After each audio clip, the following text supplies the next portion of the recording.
Alright, so we're going to go over some of this document here, and then I'll leave a link in the show more or the description of the video so you guys can come and download the entire document.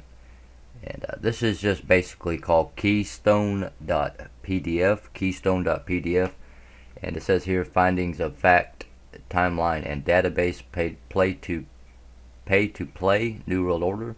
This timeline shows how insiders sell access and manipulate politicians, police, intelligence, judges, and media to keep their secrets. Clinton's, Obama's, Summers were paid in cash for outlandish speaking fees and foundation donations.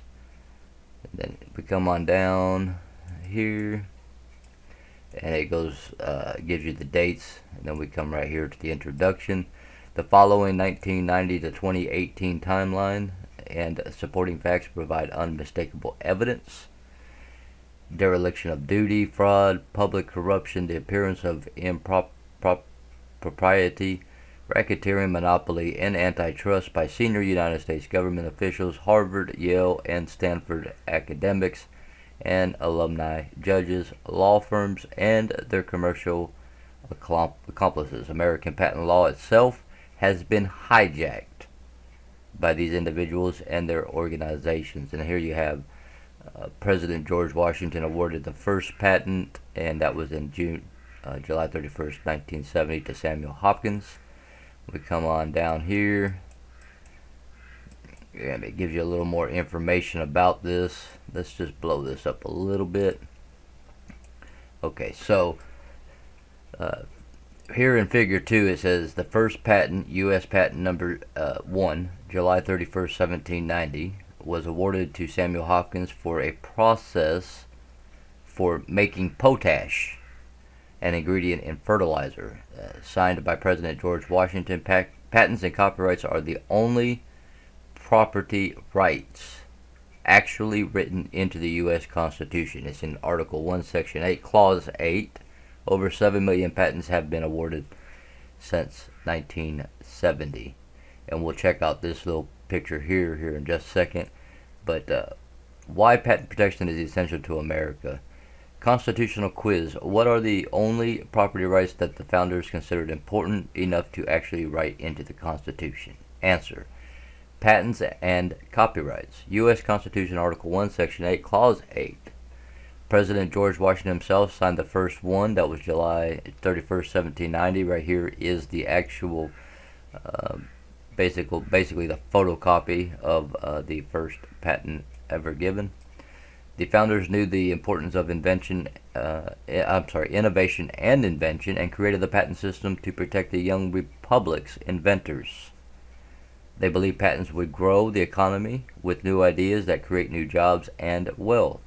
But without patent protection, inventors and their investors have no incentive to risk their time and treasure to do the hard work of inventing. Leader T Technologies, and we've discussed this in other videos when I was talking about, quote, the Internet of Things, of Columbus, Ohio, risked 145,000 man-hours over 5 years with an investment of over $10 million to invent the platform that enables social networking.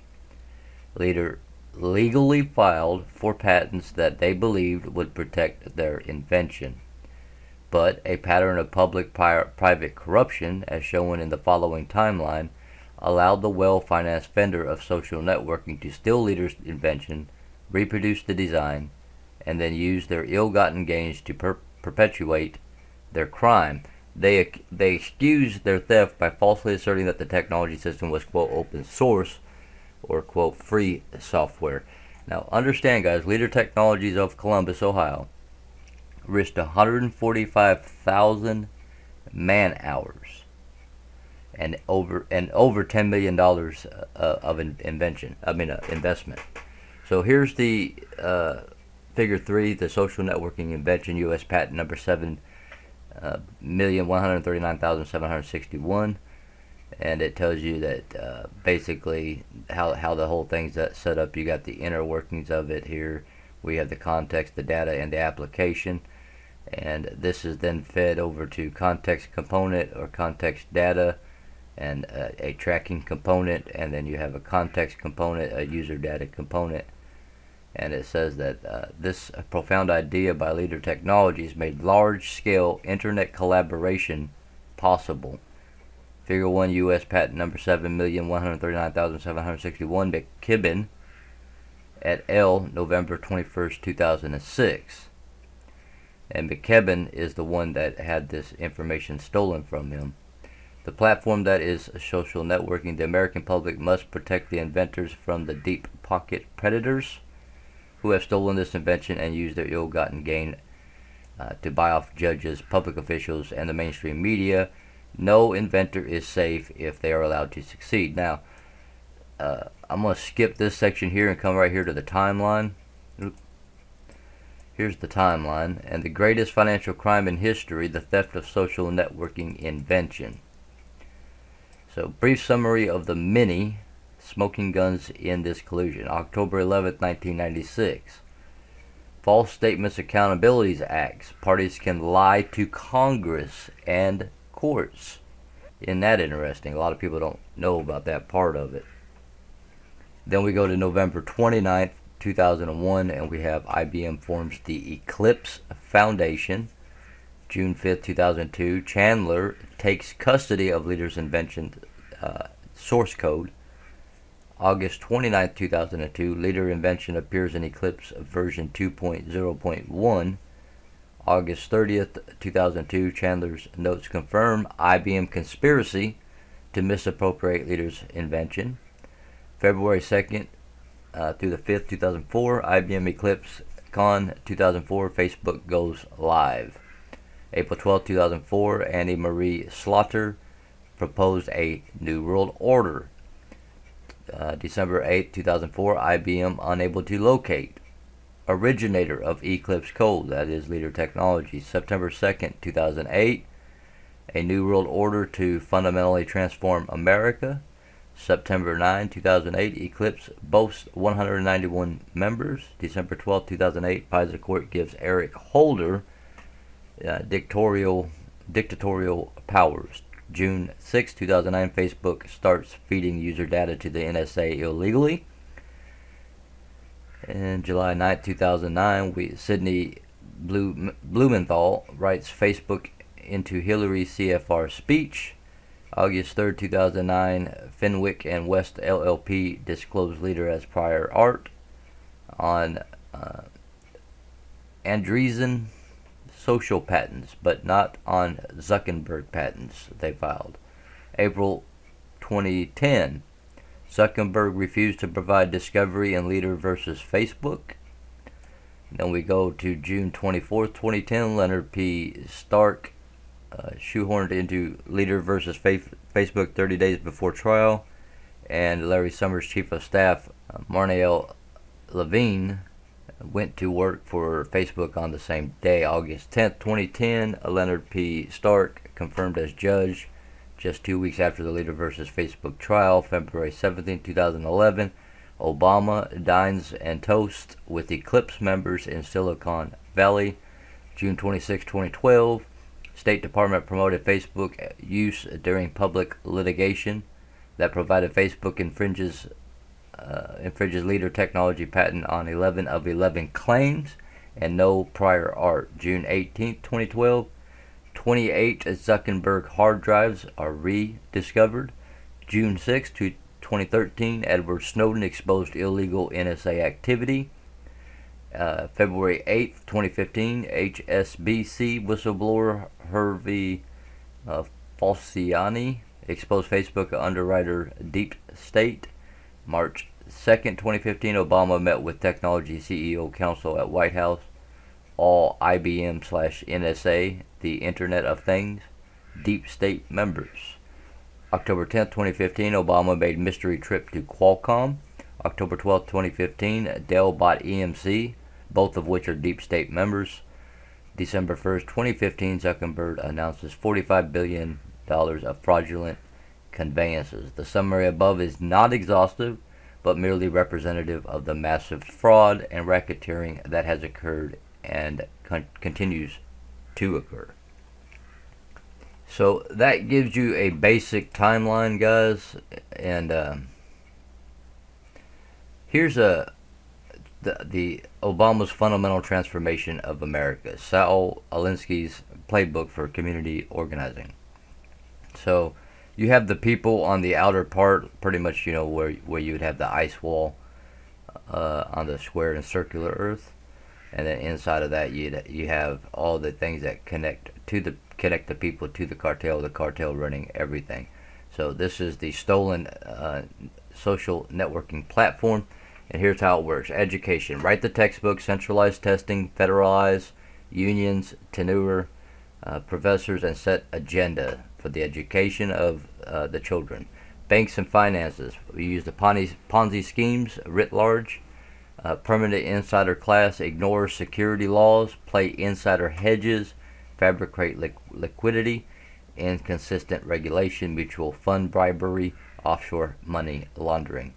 So on the defense side of things, they weaken the capability of our defense, open the borders up, usurp the laws, challenge allies, and embrace enemies. Now, everything that I'm reading here, guys, if you just simply use your ability to look back with your mind at what all took place while Obama was in office, Bill Clinton was in office, and Hillary was State Department, all these aspects, you'll see that this is exactly how things played out. Now, guns, disarm the citizens. They've been working on that. They continue to work on that. We still see it to this day that they're trying to work on that. And in some states, they've actually got away with it. Of course, those are Democratic states, democratically run, and the people haven't stood up and gone out and gotten rid of these people that are taking their guns. Need to get them out of office. Health, government operated. We saw that under Obama we went to a complete government-funded, government-ran healthcare system. Tax, permanent poor, dependent on the state. They want everyone completely poor, completely dependent. Environment, create diversions using the environment itself. Media, the nationalize the outlets, create advertising dependencies, manipulate narratives via incessant social media bombardment, coerce free thinkers. And we see that without end, and nationalizing outlets of such as your CNN networks and all the other news networks and these kinds of things have been underway for a very, very long period of time. Immigration, open borders, and that's what you see them pushing as far as the Democratic debates and all the other things that are going on democratically. Open borders create insecurity and confusion, and buy the votes. Race, fabricate divides over race and gender. This is why you're seeing this transgenderism, and you can't have a male and a female bathroom. You got to have a transgender bathroom, or if a male decides he's a female, he's got to be allowed in the female bath. This all divisions based on either race or gender. Entitlement, create dependency to ensure votes. And we know that the Democratic Party has always done that. Faith, marginalized faith, religion versus science, force contraception, enforce judicial morals that usurp Congress. Elections, manipulate voters with government favors, rig election software. Lawfare, reinterpret constitutional precedents, falsely accuse, force opponents to prove negatives. That's an impossibility. You cannot prove a negative. Label initiatives the opposite of real intent. That's very confusing. So you got the Patriot Act, but it's not for the Patriots at all. It's against the Patriot, in other words.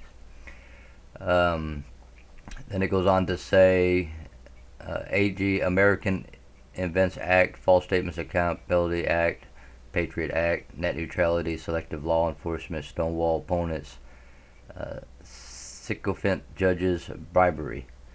Then on technology, spy state, public-private partnerships, backdoors, eliminate privacy, listen to this, dark profiles on everyone offshore.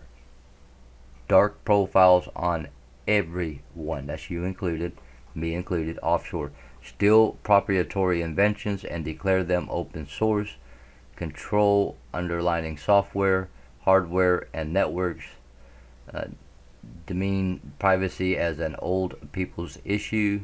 Reid Hoffman, LinkedIn. We're back over here on the document. I just showed you that real quickly because it's fixing to come up here. But this is the preamble to the document.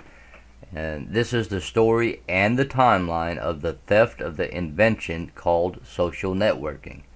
The thieves are a group we call the cartel and deep state. So that's where you get this cabal cartel idea and the deep state concept.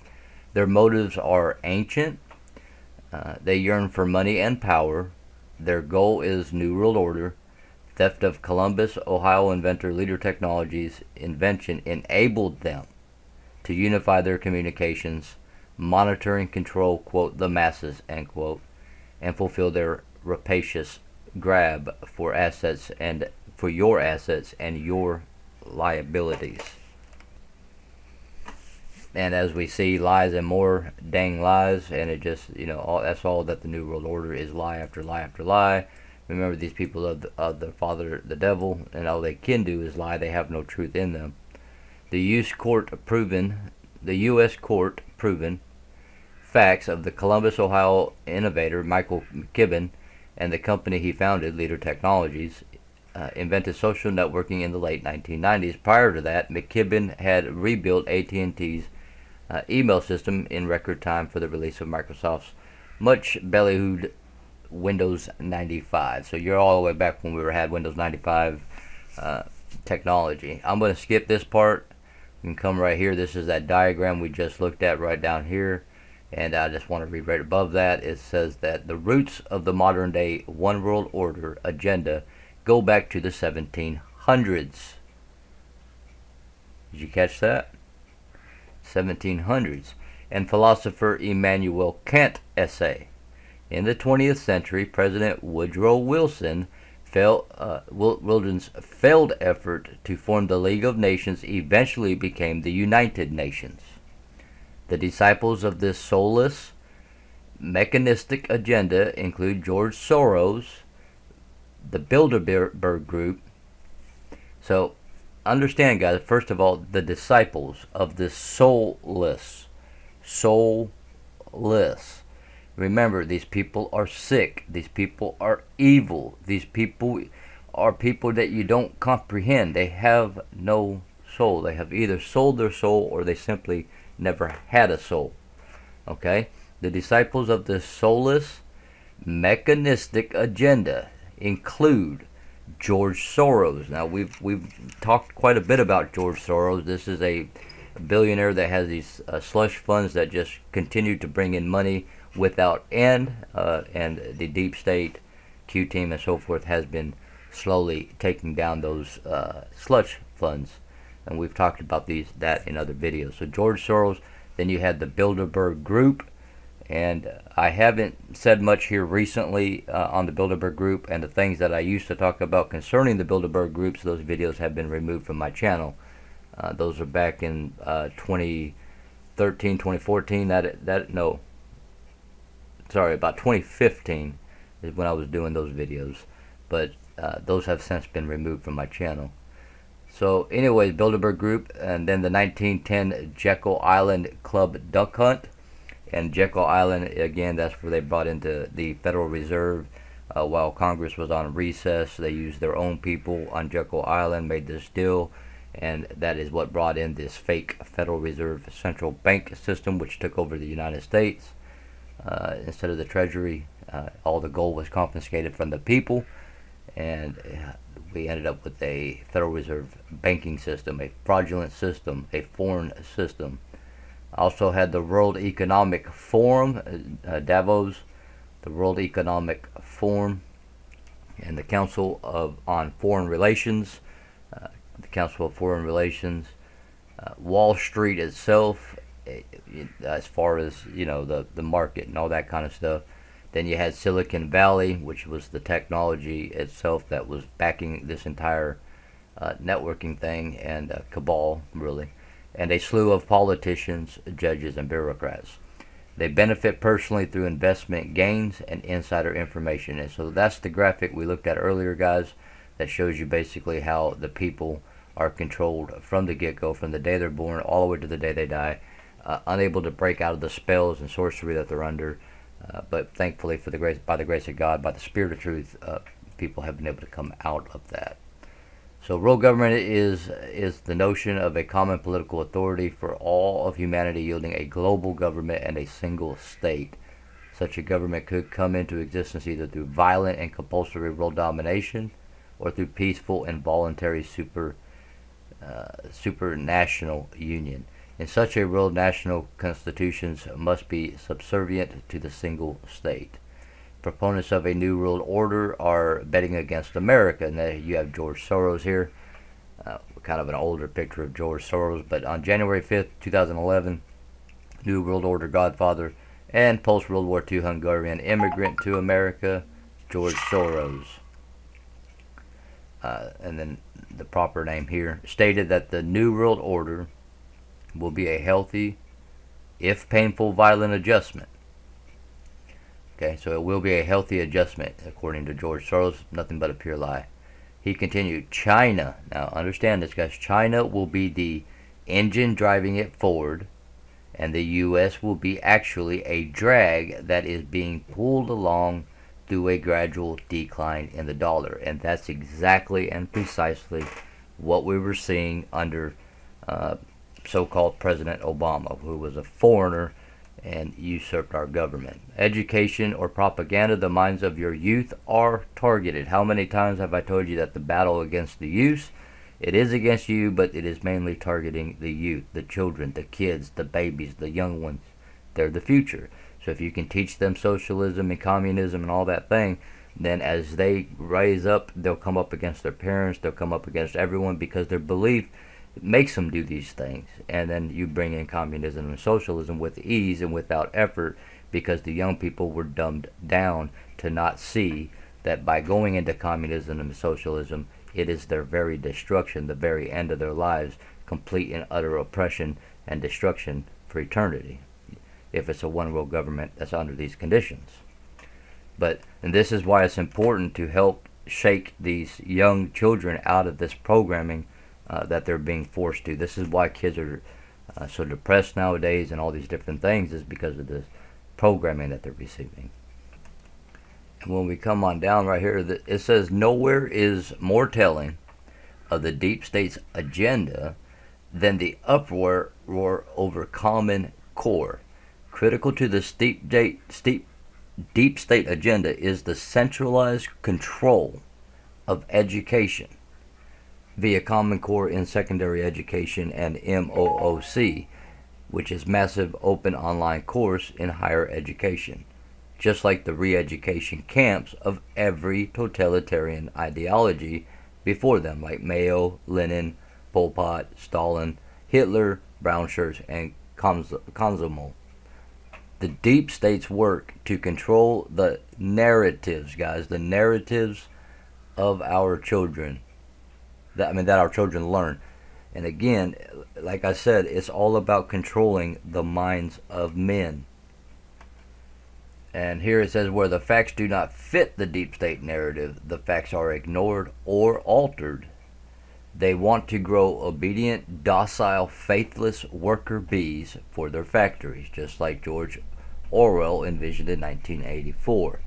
Gone will be free thinking, free will, and individual liberty will be replaced by oligarchies and permanent underclass, doublespeak, political correctness, disrespect, reading between the lines, hate, intolerance, inequality, and brutality. This is the same thing that I've been telling you guys over and over again. A total totalitarian government, ruthless in all its ways, destructive in all its ways, absolutely not worth being alive on the earth. And this is exactly and precisely where we were headed prior to Donald Trump coming into office.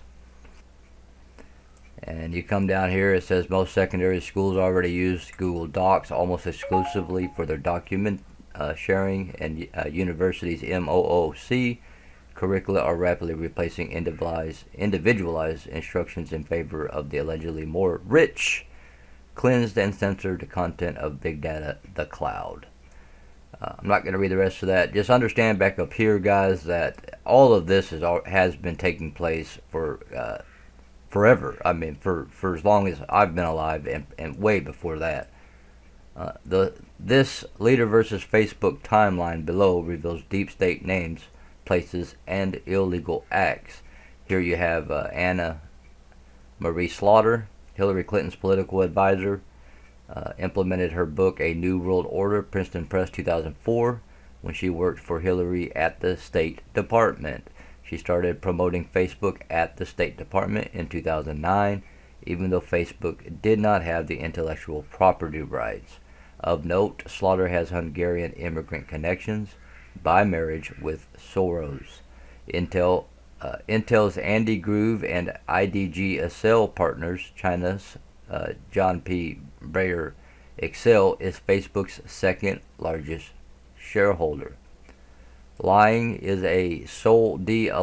Alinsky tactic, and also permitted in the Quran when Muslims are dealing with Westerns, Christians, and Jews. That's Quran 3, verse 28.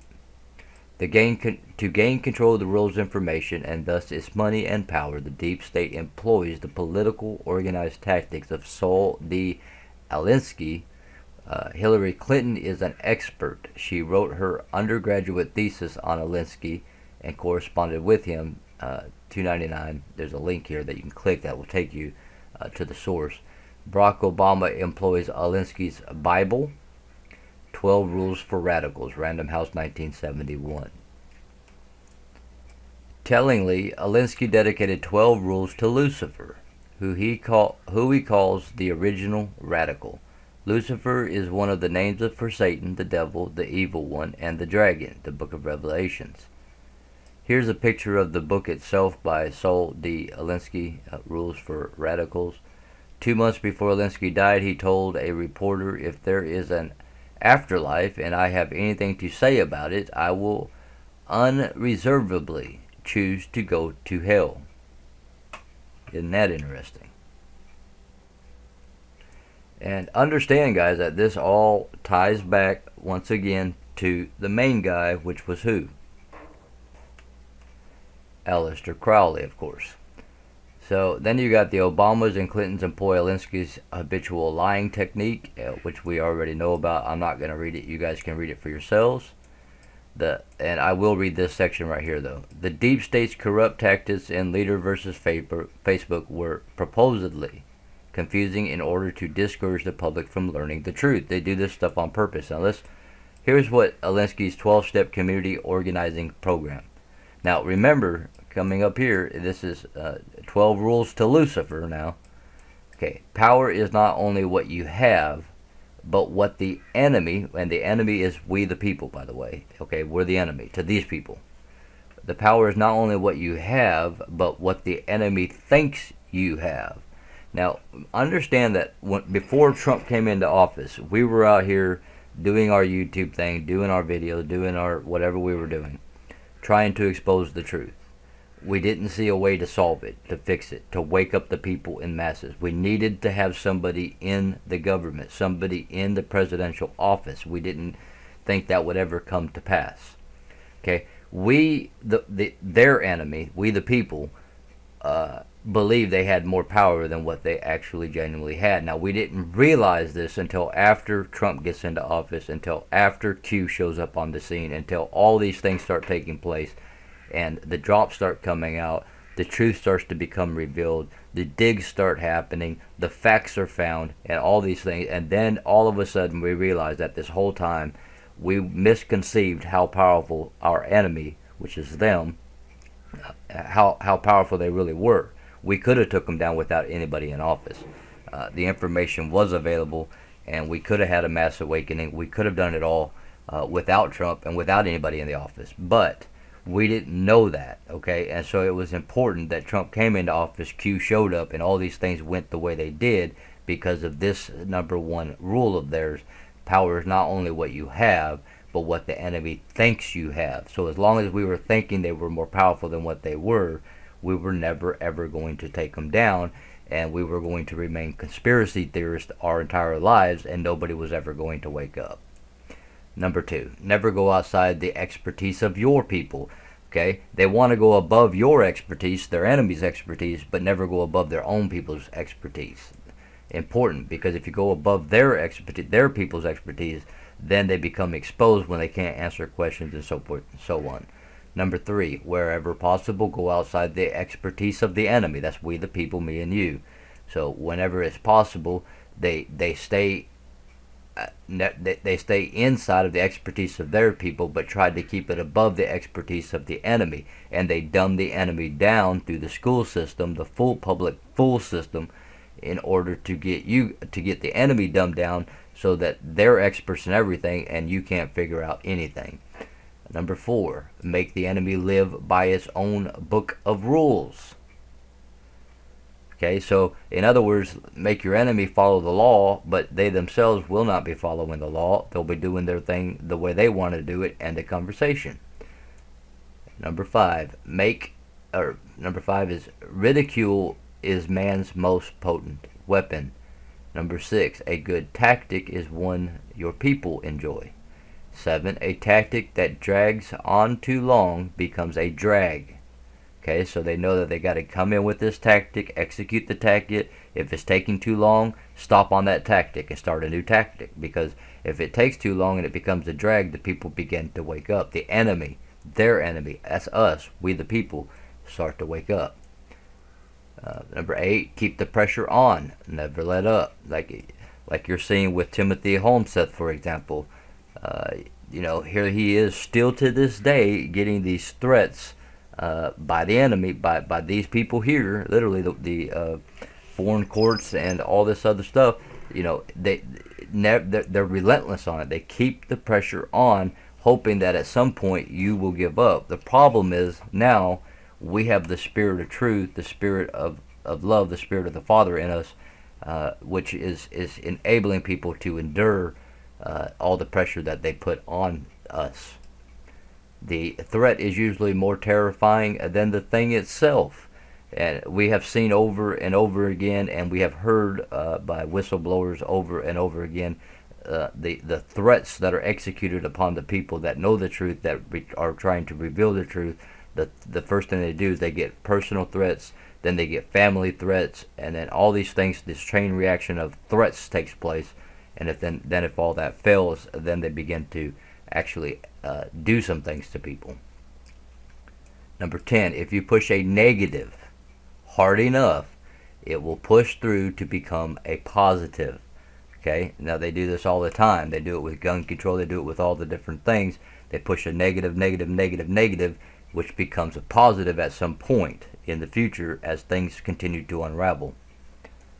Number 11, the price of a successful attack is a constructive alternative to by the enemy.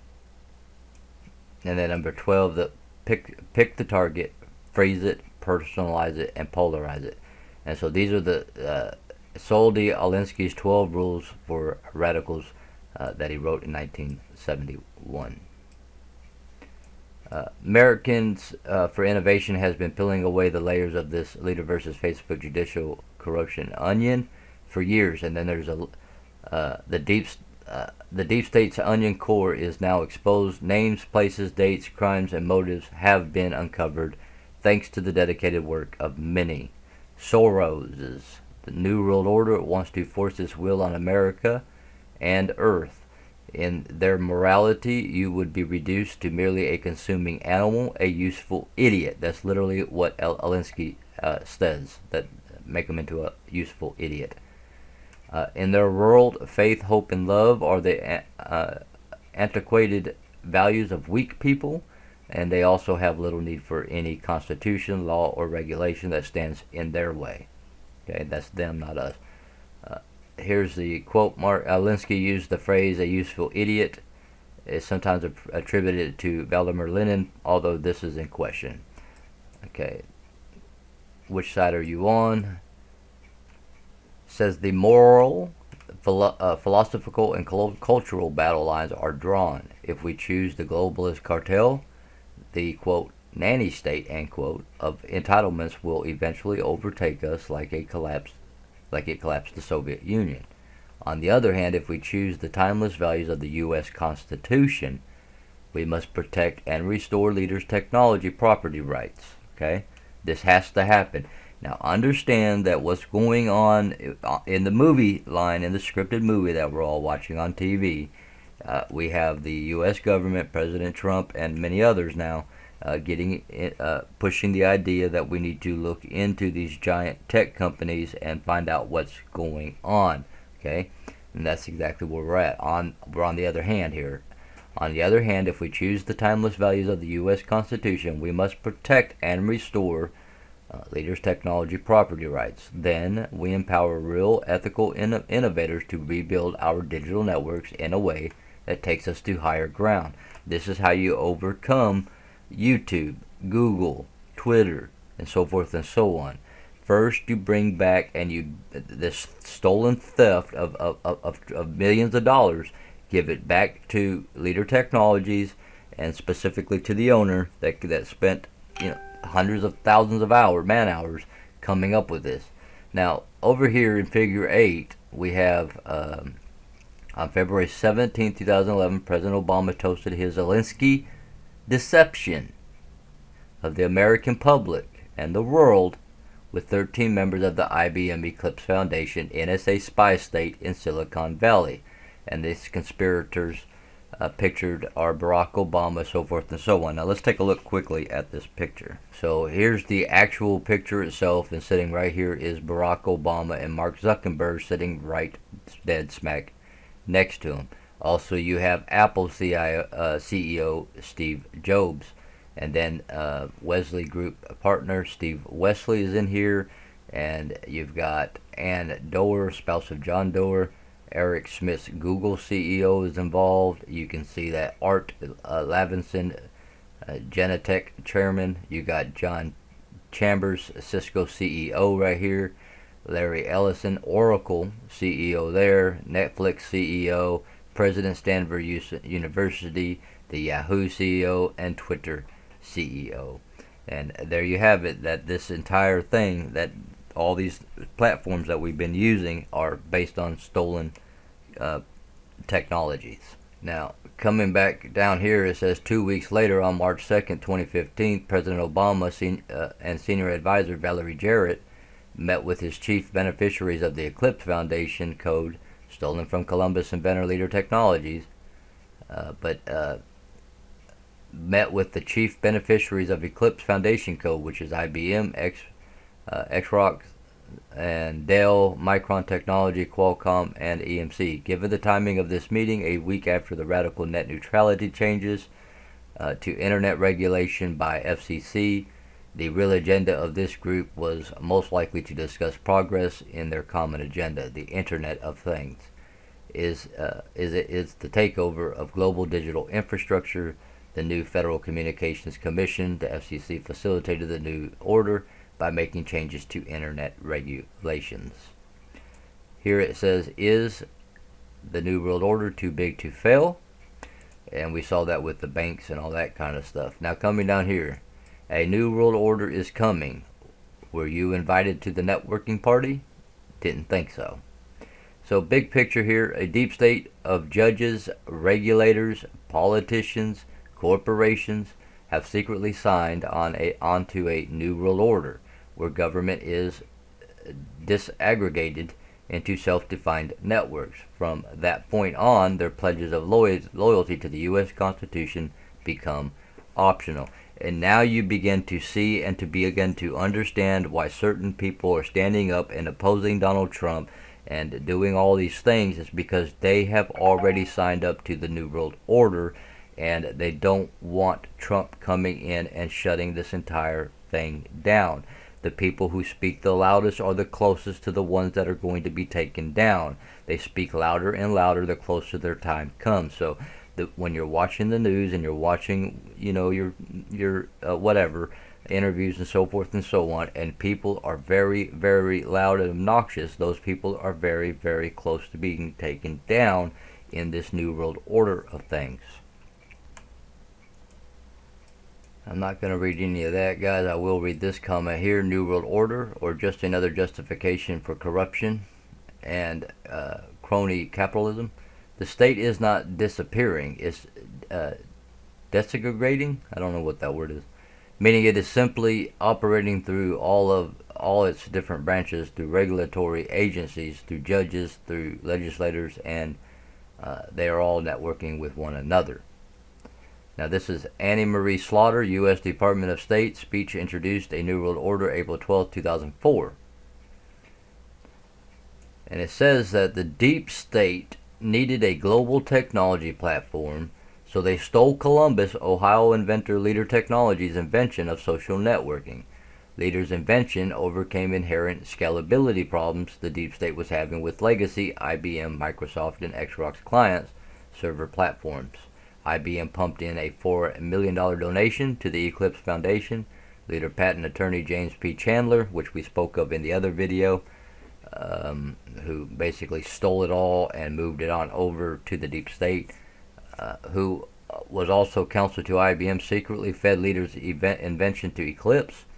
Then a who's hoof companies like SAP, Borland, Cisco, Intel, Oracle, Wind River, Nokia, HP, Microsoft signed up to get Leader's invention at a breakthrough rate. So not only do we have Bill Gates involved with the vaccines and New World Order stuff, we also have him involved in this technology that was stolen. Man, guys, this video is already getting long. I'm on page 14 of 566 pages. So obviously I am not going to get through this, guys. I'll go ahead and I'll end the video here, and what I'll do is I'll go ahead and give you a link to this article itself, to the entire PDF. I'm just kind of going through it right now, and you can pause the video anytime you want to see some of who the players are here. But I'll end the video here, and I'll just continue on scrolling through the pages while I talk to you real quickly. But this is going to let you see some of the players here. Here's your Harvard corruptor, 63 of them in total. And like I said, just pause the video if you want to look at it, guys, but I will put a link down in the show more below the video. This is probably one of the most important documents you can get your hand on. Also, what I'll do in the description of this particular video is I'll give you a link to the Google Docs that got dumped for us. Very, very, very important documents, guys. Here's 1947, September 18th, 1947, under the provisions of National Security Act of 1947, approved July 26, 1947, effective on September 18th, 1947. The National Security Council, the NSC, and the Central Intelligence Agency were created. But anyway, and you can click on these and it'll take you specifically to certain points within the timeline, and literally we're going date by date, and this breaks it completely down.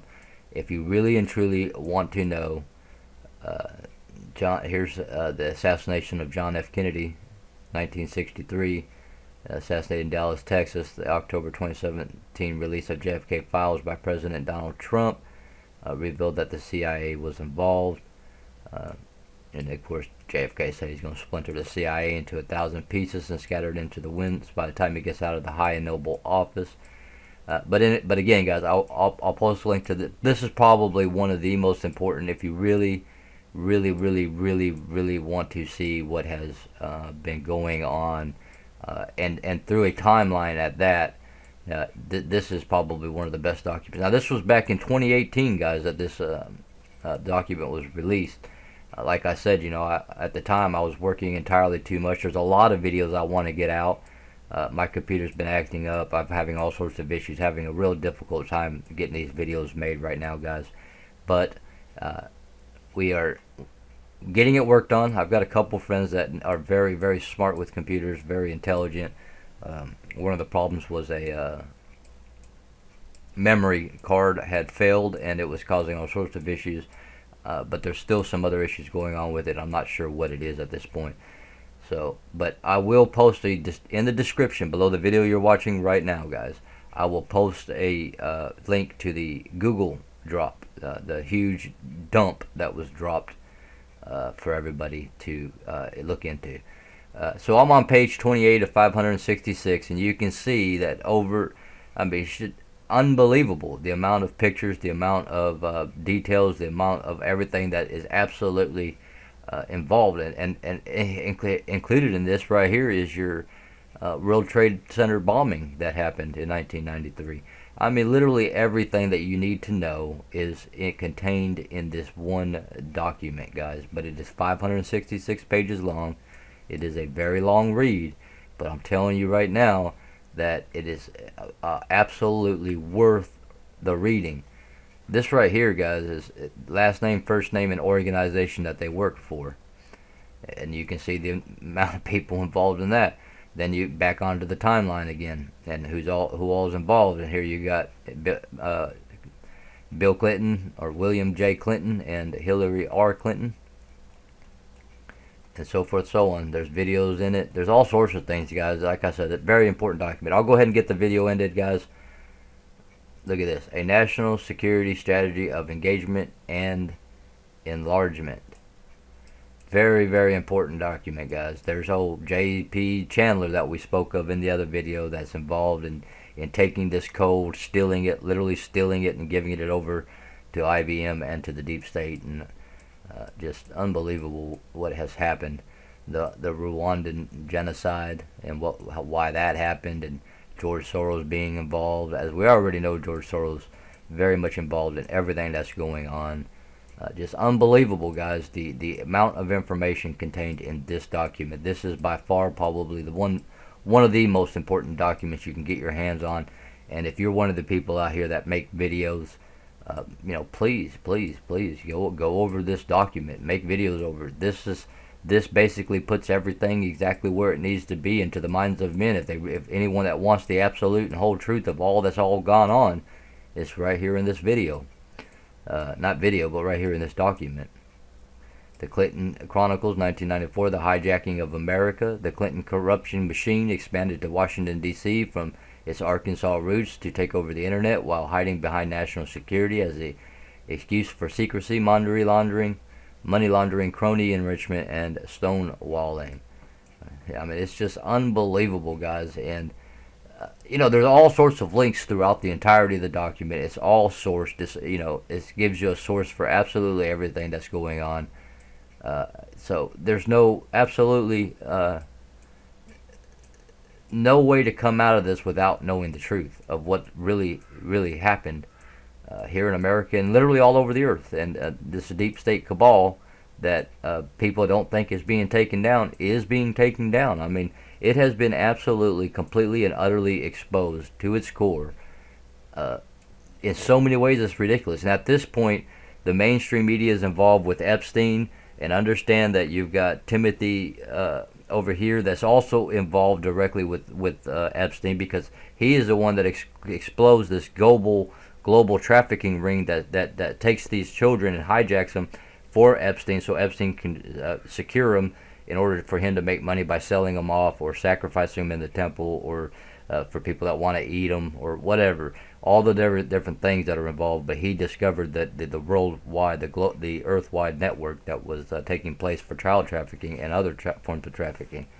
So very important case that's coming up, guys, soon. I believe August 26th. If I remember correctly, it's August 26th. I could be wrong there. Someone correct me in the comments. You've also got, yes, I did hear Trump while he was answering questions out there on the tarmac say that he has no plans to remove Pence. But you got to understand that Trump has to operate, guys. He absolutely has to operate with the narrative. The masses of people out there have no clue that Michael Pence is not a Christian in any way, form, or fashion, but is an absolute pedophile and a child murderer. They have no clue whatsoever, none. And so, as far as the narrative's concerned, at this point, absolutely nothing has been exposed. Absolutely nothing has been exposed concerning Mike Pence. So, as far as the narrative, as far as Donald Trump out here speaking, he has to say he likes Trump. I mean, he likes Pence. He don't have a choice, because the media has in no way, form, or fashion exposed Michael Pence at this point. If you understand what I'm saying, he don't have a choice. He has to go with the narrative, or he becomes the fool. He looks like a fool to the average person out there. If he comes out and says, yeah, I am going to get rid of Michael Pence because he's a pedophile and a child rapist and a child murderer. Okay, he can't come out and say that. The public has no clue, no knowledge whatsoever. Only those who are awake and who have done their study and have done their research and have the documents and know what really happened are the only ones that understand that. So Trump cannot come out here and say, yeah, I'm going to get rid of Trump at some point because I'm going to get rid of Michael Pence at some point because he's a pedophile and because he's a child murderer, and I'm going to put somebody else that people are familiar with from the past into the vice president seat. He can't do that, guys. So he has to come out here and he has to tell everybody, yeah, Pence is a wonderful guy. All of the churches, that is the mega churches, that is the churches that are lying and deceiving to the people, which the average person out there does not have a clue about, that they've been lied to, deceived, and that they themselves are involved with Skull and Bones and secret societies and the programming of men and all these things. But they absolutely love who? Michael Pence. And that's exactly what Trump said. He's speaking the truth as far as the narrative is concerned. The narrative of that the public at large knows. Okay. Now, after this Timothy Holmes thing, things are going to get interesting, because either what's going to happen is that the judges are, and lawyers and stuff are going to get arrested because the whole entire thing is fraudulent to start with, or the case is going to get dismissed, or there's going to be exposure for the first time on a scale like you've never seen before of a pedophile network. Those are the three options that are going to take place after the August 26th hearing. Now, if the worldwide global, if you want to call it global, I don't call it global, but earthwide pedophile network becomes exposed, then at that point, most likely, what's going to happen is Michael Pence's name will come up, and at that point, Trump will be like, "Wow, man, you guys, wow, who would have ever guessed? Who would have ever known? And all this stuff." And then at that point, he'll begin to say, "Yeah, I'm looking for a new person to run as vice president in my second term." But this is how it's going to play out. You got to allow him to do his part as far as staying with the narrative. He, like I said, he cannot come out here and say, "Yeah, I'm going to drop Pence because he's not what you think he is." Y'all just, because there's been nothing at all that in any way, form, or fashion that has come out on Pence at any time, guys, and that's important to understand. So far, they have managed to keep Pence in the quiet, in the silence, that nothing is up with him, nothing's astray with Pence in the narrative, in the narrative of things. Now, eventually, it's going to lead to Pence, but at this point, it's not. So just understand what's going on with this question and answer thing over there on the tarmac, with Trump talking about keeping Pence as his vice president. And he said, "Look, everyone thought that Obama was going to change his vice president during his second term, but he never did." Okay. So what he's doing is he's saying is, as far as we can see right now, Pence is a wonderful guy, and there's absolutely no reason whatsoever to remove Pence from vice president.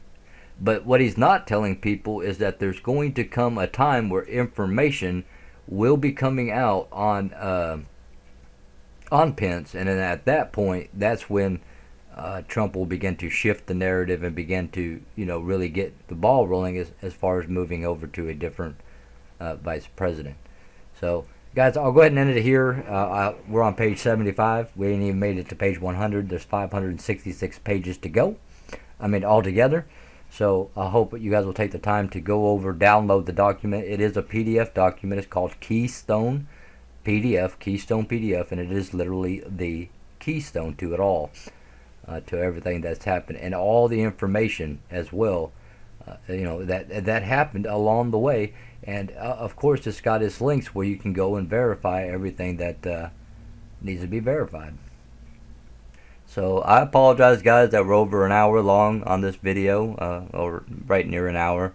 Here's your Bohemian Grove and Alex Jones journalist thing. All the stuff is in here, guys. All the information. We're on page 96 here of 566 pages. So, like I said, guys, you just need to get in here and figure out who each one of these players are, what happened in each year, each month, throughout this entirety of this timeline. It can't be broke down any more than this, guys. I mean, this is as clear as it gets if you really want an education. And if you want to educate people, this information right here is what you need to get out there to people. This right here is your keystone. And yes, Epstein's a keystone as well. Epstein's a keystone because he's attached to this global pedophile network and this satanic cult that has been controlling the earth here for a very, very, very long time, going back to ancient of days. But it's coming to an end. And good old No Name. Nobody likes to talk about that traitor.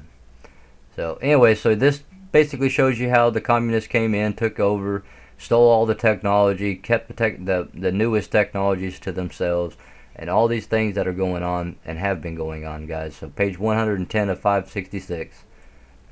And now you got Robert Mueller and George Bush as sworn as, Mueller being sworn in as FBI director and so forth.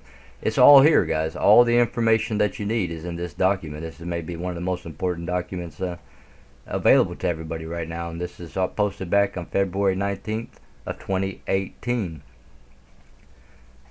Like I said, guys, I got a lot of stuff I'd like to get out to you guys over time, but it's right now my computer's all jacked up.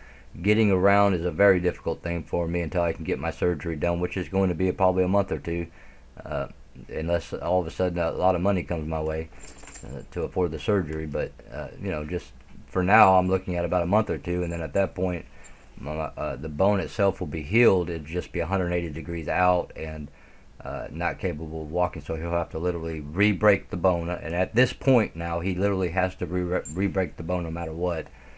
And then flip the bone over, get it back where it's supposed to be, put the plates in, screw it all together, and then from there go ahead and get into therapy and get back to walking. So it'll be next year before I'm able to get back to work at this point, and I'm just some of my time I'm using to figure out ways to make an income, because obviously making videos doesn't YouTube don't allow you to YouTube allows you to monetize, but since it's against their agenda and what they want the people to believe, the lies and deceptions, they don't finance you. They don't like on other channels. You can make $2,000 or $3,000 a month, but on a channel that speaks the truth and is about the truth, those channels are demonetized or limited, so much so that you make $50 to $60 a month. It takes you literally 3 to 5 hours to make one video, short video, 20 to 30 minute video, or if you make an hour video, it take you 8-9 hours to make the video, go back, watch the video, go back, edit the video, and then get everything into the video, and then get the thing rendered, and then get it uploaded out to the people.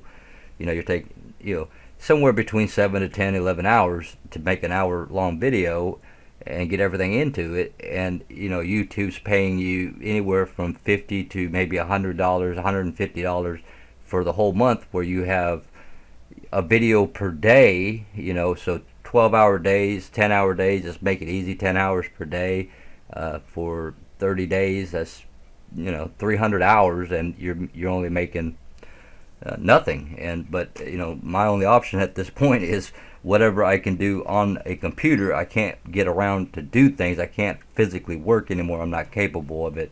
I can't even hardly get around. So it is what it is. So I will be probably making less and less videos so I can get some kind of an income going. I've got to figure something out to get us by, to get my family by. I mean, for too long I won't have internet access because I just won't be able to afford it. So guys, I'll just I do what I can, and I love to do it, but I'll do what I can, and I will continue to do videos, guys. Don't think I won't. I will, no matter what, to the best of my ability. If I have to create the videos and then put it onto a laptop and send it off with a friend to get it uploaded for me, then that's what I'll do. one way or another, I'll continue to provide the truth to the people. So anyways, guys, that's the end of this video. Just understand that this document right here is critical, and also in the description of the video you're going to get a link to the Google Doc dump that was given to us a little while back. So I'll put both this link and the link to the Google Docs into the show more below the video you're watching right now. Alright guys, I'll talk to you guys later. Remember, get in the Word, stay in the Word, get the Word in you. It is probably, in fact I know it is, the most important thing you can possibly do in your life. It's what allows you to understand the current events and where we're at, and to know the time and the season, and it significantly, your faith will go through the roof as you begin to realize the truth of things. Absolutely through the roof. When you just unbelievable when you realize what's happened, and the demonic side of this thing, and how these people are soulless, and everything that's going on. It would just absolutely skyrocket your faith, just unbelievably, especially once you get the religion out of you. Once you have got the religion out of you, you can begin to see the truth. As long as you're dealing with religion, you will never ever be capable of seeing the truth. Religion is programming. That's what it is, to keep you off track.